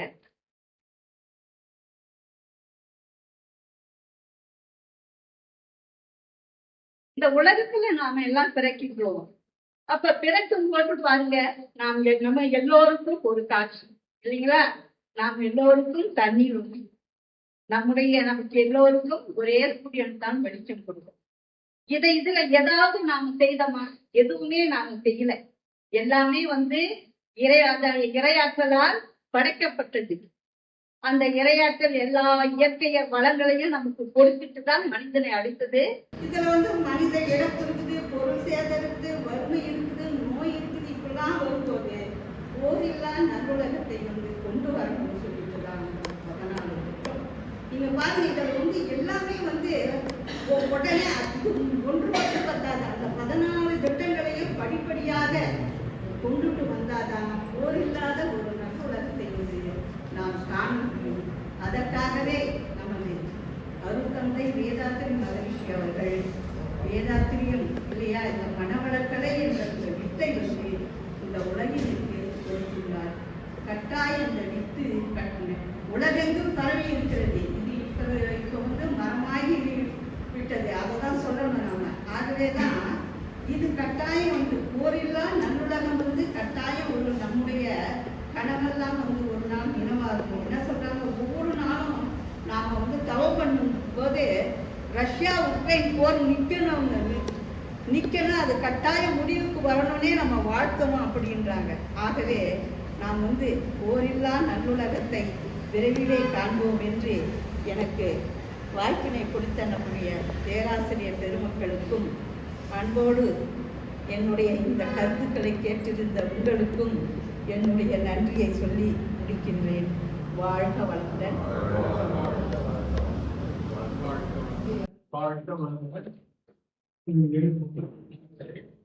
ஏழு முப்பதுக்குள் தலைவர் அவர்கள் நம்முடைய சிறப்புடைய வழங்குவார்.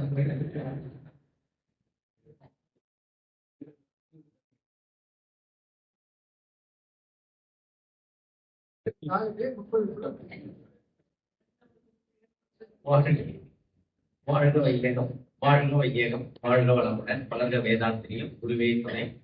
அன்பிற்கினிய அறிவில் சிறந்த சான்றோர் பெருமக்களே, 4 பேரும் நமக்கு ஒரு அற்புதமான கருத்தை சொன்னாங்க. அதாவது நேரம் இன்மைதான் நமக்கு இப்ப காரணமா இருக்கிறதே தவிர மற்ற கருத்துக்கள் மிகவும் செவிக்கு ரொம்ப இனிமையாகவும் அந்த கருத்துக்களை செயல்படுத்துவதில் நமக்கு ஆர்வம், உள்வாங்கிக் கொள்வதில் ஆர்வமும் நிறைய இருக்கு.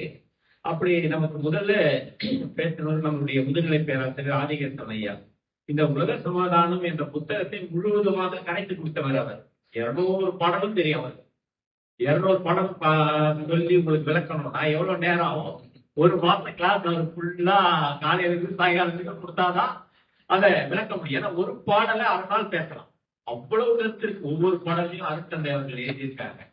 அதை ஒரு 15 நிமிஷத்துலயே அவர் எவ்வளவு அற்புதமா அந்த கருத்துக்கள், அந்த காலத்துல எப்படி இருப்பாங்க மக்கள் அப்படின்னா மகிழ்ச்சியா இருப்பாங்க. மகிழ்ச்சியா இருக்கிறதா எப்படி இருப்பாங்கன்றத மகிழ்ச்சிக்கான நம்முடைய கற்பனையாக யூக அறிவை கொண்டு அதை வரவழைச்சிருக்காரு. ஏன்னா அவர் அன்னைக்கு போட்ட திட்டங்கள்லாம் இப்ப ஒவ்வொன்றா நடந்துகிட்டு இருக்கு. நிறைய அரசாங்கத்துல மற்ற திட்டங்கள். ஏன்னா இப்ப நாங்க அடிக்கடி சொல்லுவோம், இந்த பிச்சைக்கார மறுவாழ்வு எல்லாம் வந்துச்சு இல்லை, இதெல்லாம் அவர் அப்பவே எழுதிட்டார். அவர் எழுதி 50 ஆண்டுகள் 80 ஆண்டுகள் ஆகி அதுக்கப்புறம் கவர்மெண்ட் கொண்டு வந்தாங்க. அதே மாதிரி பாத்தீங்கன்னா மகப்பேறு விடுதிகள், கிராமந்தோறும் மகப்பேறு விடுதிகள் வரும்னு எழுதினாரு. அதுக்கப்புறம் நான் அந்த டிபார்ட்மெண்ட்ல ஒர்க் பண்ணதுனால அவர் நினைச்சே பார்க்க முடியாது, 2000 கோடி கவர்மெண்ட் ஒதுக்கி எல்லா கிராமங்களுக்கும் மகப்பேறு விடுதி கட்டிட்டாங்க. அப்போ அவருக்கு சொன்னது எல்லாமே ஒவ்வொன்றா செயல்பாட்டுக்கு வந்துகிட்டே இருக்கு. அப்ப அதை எப்படி அதெல்லாம் செயல்பாட்டுக்கு வந்து இப்ப இருக்கக்கூடிய பிரச்சனைகள் நமக்கு ஒரு பெரிய அளவுல தெரியும் நமக்கு. இப்ப ஏன்னா இப்ப இருக்கக்கூடிய காலம் அந்த மாதிரியான காலம், அதுல மக்கள் அவஸ்தப்பட்டு இருக்காங்க, நிறைய துன்பங்களை அனுபவிக்கிறாங்க. இதற்கு அப்புறம் ஒரு விடியல் வரும் சொல்றோம் பாத்தீங்களா? அப்ப அதான் அப்போ பாத்தீங்கன்னா மக்கள் அமைதியை நோக்கி நகர ஆரம்பிப்பாங்க. அப்ப எல்லா நாடுகளும் இதெல்லாம் செயல்படுத்தணும்னு வரும். இப்பவே எல்லாரும் நினைக்கிறாங்க. ஆனா செயல்படுத்துறதுக்கு விடாம இருக்கிறது இந்த போர் தளவாடங்களை உற்பத்தி செய்யக்கூடிய நிலையங்கள் தான். உலகம் முழுச இருக்கக்கூடிய மிகப்பெரிய பணக்காரர்கள் யாருன்னு பாத்தீங்கன்னா இந்த போர் தளவாடங்களை உற்பத்தி பண்றவங்க தான். ஏன்னா நம்ம ஒரு சின்ன ஒரு ஹெலிகாப்டர் வாங்கணும், இல்ல ஒரு ராணுவ விமானம் வாங்கணும்னா கூட 1000 கோடி பொருள் அவளுக்கு உற்பத்தி ஆகிறத விட கிட்டத்தட்ட உற்பத்தி செலவை விட 1000 மடங்கு அதிகமா வச்சு விற்கிறான். ஏன்னா இதனால வாங்கிதான், இல்ல அவங்க வாங்கணும்னா மற்ற பக்கத்து நாட்டுக்காரன் வாங்கிடுறான். அதை விட சிறப்பா நம்ம வாங்கணும்னா அதை வாழை கொடுத்து வாங்கணும். அப்போ நம்மளுடைய உலகத்தில் இருக்கக்கூடிய பொருளாதார நிலைகள்ல கிட்டத்தட்ட பாதிக்கு மேல வீணாக விரயமாகி கொண்டிருக்கிறது எல்லா நாடும். சோமாலியா அதெல்லாம் பாத்தீங்கன்னா குடிக்கிறதுக்கு தண்ணியில சாப்பிடுறது கஞ்சி கூட இல்லை, ஒருவேளை உணவு கூட இல்லை இதே உலகத்துல. ஆனால் ஒரு இடத்துல நமக்கு அளவுக்கு அதிகமாக உற்பத்தி ஆகும், நிரவிக் கொள்ள முடியல. அங்க போய் கொடுக்கலாம்னா அந்த நாட்டுக்காரன் ஒத்துக்க மாட்டான், அவங்களை கொடுமைப்படுத்துறான். இப்ப இப்படிலாம் இருக்கு உலகத்துல. இது எல்லாமே சமன் செய்யப்படும் எப்படா உலக சமாதானம் வருகிறது. அப்ப வருவதற்கு முன்பு இதெல்லாம் மாற்றப்படும். ஒவ்வொன்றாக படிப்படியாக திடீர்னு தீபம் மாதிரி நாளை இருந்து உலக சமாதானம் வந்துச்சுன்னு சொல்ல முடியாது. அது படிப்படியாக தான் வளர்ச்சி அடையும். அப்ப அந்த வளர்ச்சிக்கு முன்னாடி மக்கள் மிக அவஸ்தப்படுவாங்க, நிறைய துன்பத்தை அனுபவம். அதை எப்படின்னு அவரே மகிழ்ச்சியா சொல்றாரு. எப்படிலாம் பாருங்க, தங்கத்தினுடைய வேலை எவ்வளவு வைக்குது, லட்சக்கணக்கில் ஆயிடுது இல்லையா? யாருமே வாங்க முடியாது.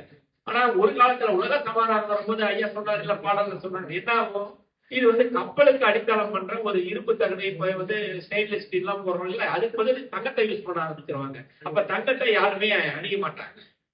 நாம மதிப்பு கொடுக்கறதுனால தங்கத்தினுடைய விலை உயருது. நாம மதிப்பேல வாங்கவே இல்லை யாருன்னா என்ன ஆயிடும் போது ஆட்டோமேட்டிக்கா மதிப்பு குறைஞ்சிடும்.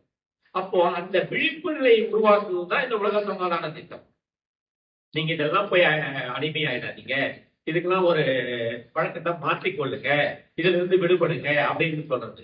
அதனால அந்த காலத்துல எப்படிலாம் இருப்பாங்க, கணவன் மனைவி எப்படி இருப்பாங்க, 10 ரூம்ல உலக இது எப்படி இருக்கும், எதுவுமே யாருக்குமே சொந்தம் இருக்காது, நம்ம போய் தங்கிக்கலாம் வரலாம், அவ்வளவுதான் நமக்கு தேவை. நமக்கு தேவையான உணவு அளிக்கப்படும், உடை அளிக்கப்படும். நீங்க எந்த தொழில் விரும்புறீங்களோ அதெல்லாம் அந்த தொழில் கற்றுக்கொண்டு அதில் போயிட்டு வேலை செய்யலாம். இப்ப இன்ஜினியர் படிச்சுட்டு அரிசி கடை வச்சுக்கிறார், இவர் இன்ஜினியரை விட அதிகமா சம்பாதிக்கிறாரு இல்லையா? அப்ப படிச்சதுக்கோ வேலை செய்யறதுக்கு எதாவது சம்பந்தம் இருக்கா? இல்ல, அதெல்லாம் அந்த காலத்துல இருக்காது. உனக்கு என்ன விருப்பப்படுறீங்க அதை படிப்ப, அந்த தொழிலையும் நீ செய்வேன். ஏன்னா இப்ப சம்பள நிறுவனம் அமெரிக்காவுக்கு ஏன் போறோம் எல்லாரும், சம்பளம் அதிகமா கிடைக்கும். அங்க போனா 5 லட்சம் கிடைக்கும், இங்க வந்தா 1 லட்சம் கிடைக்குது. இப்ப நீ எங்க போனாலும் உனக்கு 1 லட்சம் தான், சாப்பாடு தான் கிடைக்கும், உனக்கு படுக்கிறதுக்கு தான் துணி கிடைக்கும், வேற எதுவுமே கிடைக்காதுன்னா நாம ஏன் அங்க போறோம்? சுத்தி பார்க்கறதுக்கு போய் ஜாலியா சுத்திட்டு வர போறோம். அதான் உலகம் முழுவதும் சுத்தி பார்க்கக்கூடிய வாய்ப்பு கிடைக்கும், விமானங்கள் அதிகமாகும்.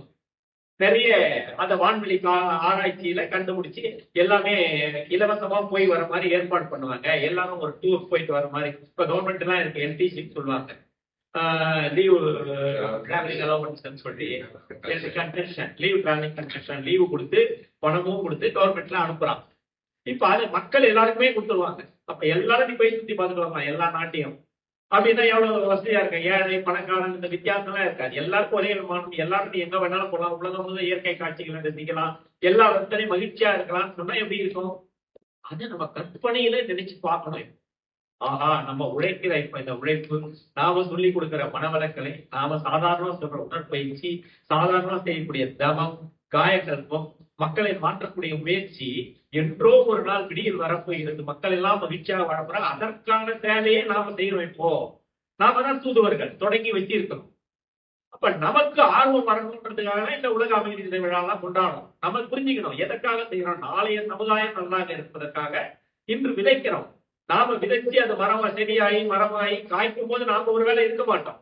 ஆனா அன்னைக்கு இருக்கிற சமுதாயத்துல மக்கள் எல்லாம் அதை ருசிப்பாங்க, அனுபவிப்பாங்க, மகிழ்ச்சியாக இருப்பாங்க. அதனாலதான் சொன்னார் ஐயா, அவங்க ஆதிக்க சுமையா ரொம்ப சிறப்பா சொன்னாரு. அப்போ மக்களின் வாழ்க்கை நிலை ரொம்ப மகிழ்ச்சியாக சிறப்பாக வாழ்வார்கள். அடுத்து சுந்தரமணி ஐயா பேசுறார், வேதாத்திரிய கல்வி, கல்வி முறையில 4 முறைகள் இருக்குன்னு சொன்னாரு. அந்த 4 முறைகள்ல இப்ப இருக்கக்கூடிய முறை வந்து 2 முறை தான் பண்றோம். எழுத்தறிவு, தொழிலறிவு தான். இயற்கை தத்துவ அறிவும் ஒழுக்க பழக்க அறிவும் சுத்தமா விட்டு போச்சு. அதை மறுபடியும் கொண்டு வர போறோம். இப்ப யார் கொண்டு வருவாங்கன்னா நம்ம தான் கொண்டு வருவோம். நம்மளை மாதிரி கொடுத்தவங்க தான் அதை கல்வியில கொண்டு போய் கொடுக்கணும், மாணவர்களுக்கு எல்லாம் கொடுக்கணும். இப்ப போய் 60,000 மாணவர்களுக்கு கொடுத்துட்டு வந்தோம்னா அது எதனால? அவங்களுக்கு ஒரு நினைவாவது இருக்கட்டும், இதை பத்தி பார்க்கட்டும், பேசட்டும், நாளைக்கு வரும்போது அதை பார்த்துக்குவாங்க. அப்ப அந்த கல்வி முறையை நாம கொடுக்க போறோம். அப்ப நாம இன்னும் கொஞ்சம் ஆர்வமா வேலை செய்யணும், தொண்டு செய்யணும், மாணவர்களுக்கு கொடுக்கணும். அடுத்த சமுதாயம் நல்லா இருக்கிறதுக்காக இப்ப நாம கொஞ்சம் தொண்டை செய்து நல்லபடியா கொண்டுட்டு வரணும். நம்ம கல்வி முறையில வரும்போது பேராசிரியர் கல்வி எல்லாவற்றையும் மாற்றி அமைக்கும். அடுத்தது நிலவுலகு போராட்சி. காஞ்சிரமா ரொம்ப சிறப்பா ஐக்கிய நாடுகள் சபையெல்லாம் நிறைய நம்ம செலுத்துறது நல்லா சிறப்பா பேசுறாங்க. நம்ம அந்த வீட்டோ பவர்ன்றதா இப்ப இருக்கக்கூடிய மிகப்பெரிய குறைபாடு. ஐக்கிய நாடுகள் சபையில ஐநா சபைக்கு என்ன பெரிய இருக்கக்கூடிய டிஸ்அட்வான்டேஜ் பாத்தீங்கன்னா, அதற்கு தனிப்பட்ட பினான்ஸ் கிடையாது. ஏதோ 2 நாடு அமெரிக்கா, சீனா இவங்க தான் கொடுக்கணும். இப்ப பணம் கொடுக்கிறவனுக்கு சப்போர்ட்டா பேசுவானா, இல்ல மற்ற நாடுகளுக்கு சப்போர்ட்டாக பேச முடியுமா? அவன் ஆபீஸை நடத்த முடியாது, சம்பளமே கொடுக்க முடியாது. அப்ப இந்த 5 வல்லரசுகள் மட்டும்தான் ஐக்கிய நாடுகள் சபை இயக்குது. இவங்களை மீறி அவங்க எதுவுமே செய்ய முடியாதுன்னு கிடையாது. அதுக்குதான் சொன்னாங்க 1 கோடி பேருக்கு ஒரு பிரதிநிதி. இது மாதிரி உலக நாடுகள் அத்தனை 196 நாடுகள் இருக்குன்னா 196 நாடுகளுடைய பிரதிநிதிகளும் அங்க போய் பங்கேற்றுக்கணும். அப்ப பங்கேற்கும் போது எல்லா நாடும் சொல்லுவான், எங்க நாடுல வறுமை இருக்கு, இது போக்கணும்னா எல்லா நாடும் சேர்ந்து அந்த வறுமையை போக்குறதுக்கு முயற்சி பண்ணணும். எங்கேயுமே வறுமை இருக்காது. அப்ப நிலவுலகுக்கு ஒரு ஆட்சி வந்ததுன்னா அந்த ஆட்சி எல்லா மக்களும் தன்னுடைய மக்களா பாதிக்கும். இப்ப நாம என்ன நினைக்கிறோம், என்னுடைய மக்கள், இந்திய நாட்டு மக்கள் பாதிக்கக்கூடாது, நான் போர் போடுங்க மேல அடிக்கிறோம். இப்ப இந்தியா ஒண்ணுதான், பாகிஸ்தான் ஒண்ணுதான், சைனா ஒண்ணுதான், அமெரிக்கா ஒண்ணுதானா? யாருக்கும் ஒன்றும் யாரும் பிரச்சனை பண்ண மாட்டோம், யாரும் எங்கேயும் போக மாட்டோம், எல்லா நாட்டுக்கும் போகலாம், எங்க ஒன்னாலும் வரலாம், எப்படி ஒன்னாலும் இருக்கலாம் போது மக்கள் மகிழ்ச்சியாக வாழ்வார்கள். அப்ப இந்த போர்லாம் இல்லாம இருக்கும். நிலவுலகு ஒரு ஆட்சி. அடுத்தது வந்து பாத்தீங்கன்னாக்கா நமக்கு அந்த ஆட்சி வந்துச்சுன்னா அதுக்கான வழிமுறையை கொடுத்திருக்காரு. அதுக்கு அடுத்தது வந்து பாத்தீங்கன்னா போரில்லா நல்லுலகம். போர்னால எவ்வளவு நம்ம பாக்குறோம். இப்ப இன்னைக்கு பாத்தீங்கன்னா பாலஸ்தீனம், இஸ்ரேல், ரஷ்யா, உக்ரைன் இதெல்லாம் எங்கேயோ நடந்தா கூட நீங்க அதனுடைய பாதிப்பு எல்லா மக்களையும் பாதிக்குது. ஒண்ணு இல்ல, ரஷ்யா உக்ரைன் போறதுனால திருப்பூர்ல இருக்கக்கூடிய 400 கம்பெனி மூடிட்டாங்க. ஒரு 2 லட்சம் பேருக்கு வேலை வாய்ப்பு போயிடுச்சு. ஏன்னா ஏற்றுமதி கிடையாது அந்த நாட்டுக்கு, அங்க வாங்கல, அவங்க எல்லாம் நிறுத்திட்டாங்க. அதனால 400 கம்பெனி, அதனால வேலை செஞ்ச 2 லட்சம் பேர் இன்னைக்கு வேலை இல்லாம போயிட்டாங்க. அப்ப எங்கேயோ நடக்கிற ஒரு போர் நம்ம நாட்டை எப்படி பாதிக்குது பாருங்க. அப்ப போரினால யாருக்காவது நன்மையான்னு பார்த்தா யாருமே இல்லை. அங்க இருக்கக்கூடிய புதினும் ஜெலன்ஸ்கியும் உட்கார்ந்து பேசுறா, ஒரே மணி நேரத்துல முடிச்சிடலாம் அந்த போர் வேணான்னு. ஆனா ஈகோ அதான். அதுக்குதான் மனவளக்கலையை எல்லா இடத்துக்கும் போய் பரவணும், அவங்களுக்கு எல்லாம் முதல்ல போனோம். அப்ப அடிப்படை மக்கள்ல இருந்து ஆட்சியாளர்கள் வரைக்கும் இது போய் சேர்க்கணும். அதுக்கு நேரம் இருக்கு. அதுதான் 150 ஆண்டுகள் சொன்னாரு. இப்ப 40 ஆண்டுகள் நம்ம முடிச்சிட்டோம். இப்ப 40வது ஆண்டு நடந்துட்டு இருக்குது உலக சமாதான ஆண்டு. இன்னும் 110 ஆண்டுகள்ல இதெல்லாம் மாறும். மாற்றம் ஒன்றே நிரந்தரம்னு சொல்றோமா இல்லையா? அப்போ அந்த மாற்றங்கள் வருவதற்கான முயற்சி நாம செஞ்சுட்டு இருக்கோம். நாம அதெல்லாம் எல்லாரும் இணைந்து செய்யறோம். இந்த இணைப்பு தான் நான் காலையிலேயே சொன்ன மாதிரி நாம் அனைவரும் இணைந்து தொண்டாற்ற வேண்டும், அனைவரையும் இணைத்து தொண்டாற்ற வேண்டும். ஏன்னா அனைவரையும் இணைத்தாதான் இதுல வெற்றி பெற முடியும். யாரோ ஒரு குழு கூட விட்டு போச்சுன்னா அவங்களால பிரச்சனை வரும். அவங்களால அப்ப அனைவரும் இதை கற்றுக்கொண்டு மகிழ்ச்சியாக வாழ வேண்டும். அந்த நாள் வெகு தொலைவில் இல்லை, சீக்கிரமாக வரும். உலகம் அதுக்கான மாற்றங்களை கண்டுகொண்டு இருக்கிறது என்று கூறிக்கொண்டு பேசிய 4 பேரும் மிக அற்புதமாக பேசினார்கள். அவர்களுக்கு நன்றியை வாழ்த்துக்களை தெரிவித்துக் கொண்டு பேராசிரியர் தொகுத்து வழங்கினார் சண்முக ஐயா அவர்களுக்கு நன்றி தெரிவித்துக் கொண்டு எல்லாருக்கும் இதுல கலந்து கொண்ட உலக அமைதி தின விழாவை பத்தி, ஏன்னா நமக்கு ஒரு விழிப்புணர்வு தேவை. உலகம் எப்படி இயங்கிட்டு இருக்கு, சமுதாயத்துல மக்கள் எவ்வளவு அவஸ்தைப்படுறாங்க, நாமெல்லாம் பரவாயில்ல அவங்களை விட கம்பேர் பண்ணும்போது எவ்வளவு மகிழ்ச்சியா இருக்கிறோம். அப்போ இதெல்லாம் தெரிஞ்சாதான் அவங்களையும் மகிழ்ச்சியா வச்சுக்கான முயற்சியில் நாம கொண்டு செய்வோம்.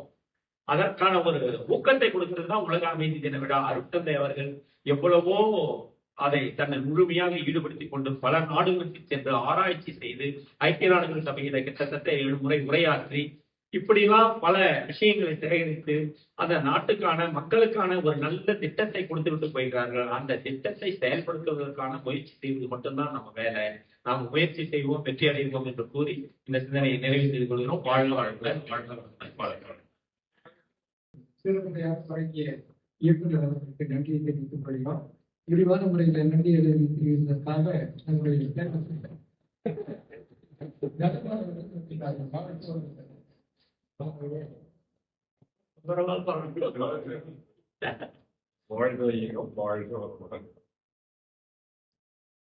உலக சமாதான விழாவிற்கு தலைமையேற்று தொகுத்து வழங்கிய முதுநிலை பேராசிரியர் சண்முக ஐயா அவர்களுக்கு நன்றியை தெரிவித்திருக்கிறோம்.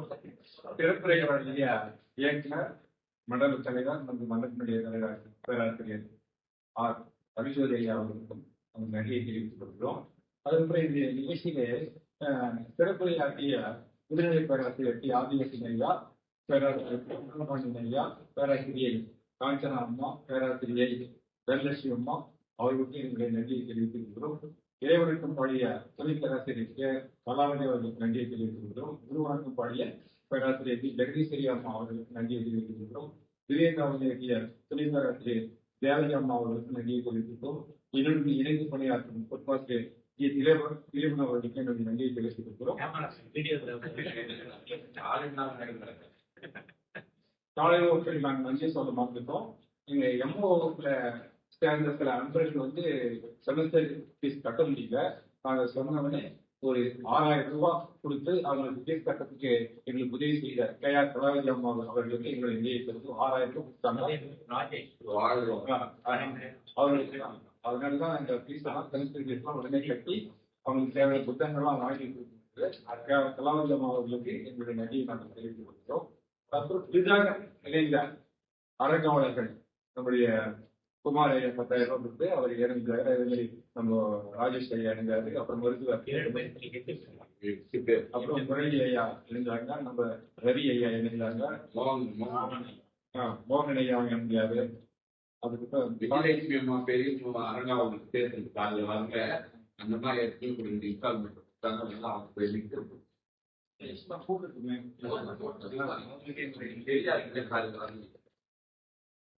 அப்புறம் இந்த நிகழ்ச்சிக்கு வருகை புரிந்த அனைத்து பேராசிரியர்கள், துணை பேராசிரியர்கள், அறிவியர்கள், பிரம்மஞானிகள், மையன்பர்கள் அனைவருக்கும் எங்களுடைய நன்றியை தெரிவித்துக் கொள்கிறோம். இந்த நிகழ்ச்சிக்கு எப்பொழுதுமே எங்களுக்கு உறுதுணையாக இருந்த தொண்டாற்றிக் கொண்டிருக்கக்கூடிய காஞ்சனம்மா, கலாவதி அம்மா, பாலையா, நம்முடைய மணி ஐயா, பாலன் ஐயா, தர்ஷனமூர்த்தி ஐயா அனைவருக்கும் எங்களுடைய நன்றியை தெரிவித்துக்கிறோம். நன்றி அறிவிப்புடைய எனக்கும் நான் நன்றியை தெரிவித்துக்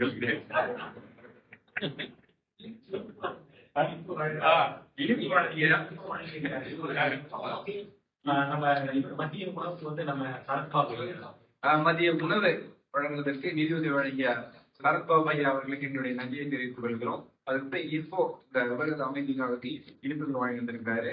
புதிதாக சேர்ந்திருக்கக்கூடிய அரங்காவலர் என் குமார் ஐயா அவர்களுக்கு அவருடைய குடும்பத்திற்கு எங்களுடைய நன்றியை தெரிவித்துக் கொள்கிறோம்.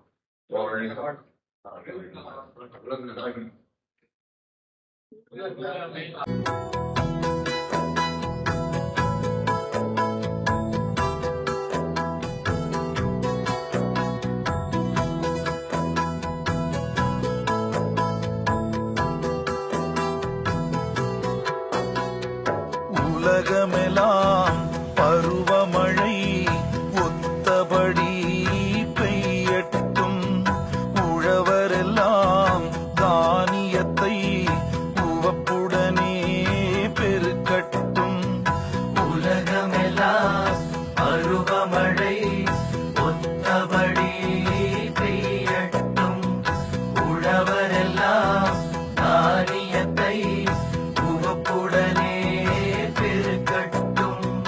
பல தொழில்கள் புரிகின்ற பாட்டாளி உயரட்டும். பகுத்துணர்வில் தொகுத்துணர்வு பண்பாட்டை உயர்த்தட்டும். உலகமெல்லாம் பருவமழை